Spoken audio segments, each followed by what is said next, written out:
Charlottesville is also home to a defining moment for this nation in the last few years.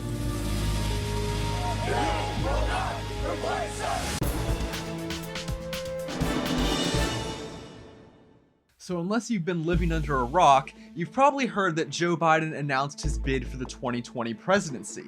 But his announcement video was a bit peculiar in that it didn't tell us why we should vote for Biden, but rather why Orange Man bad.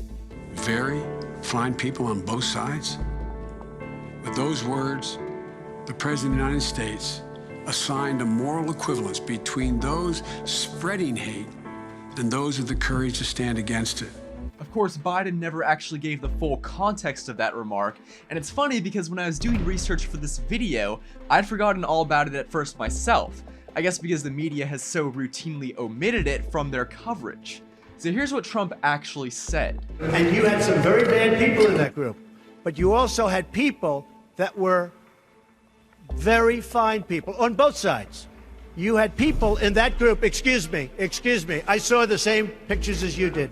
You had people in that group that were there to protest the taking down of, to them, a very, very important statue and the renaming of a park from Robert E. Lee to another name. You see, the Unite the Right rally was originally billed as a show of support for the Confederate monuments Charlottesville was considering taking down. Now, many people looked into it a little further and saw that people like Richard Spencer were billed as speakers, but others weren't so observant.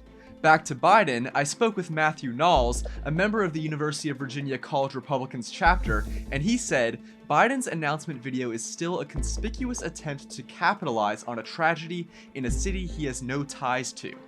Biden clearly did not listen to the Charlottesville community when they demanded he refrain from using the events for political purposes.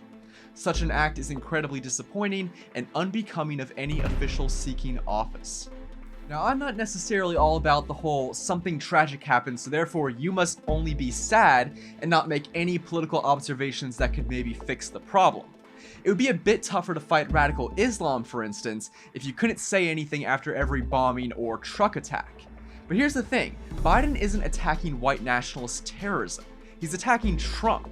And when he's deceitfully doing this by framing Trump's "find people on both sides" comment as about neo-Nazis, instead of as about Confederate monument supporters, which is what it was, the whole thing kind of falls apart and really just resembles the campaign Hillary ran in 2016.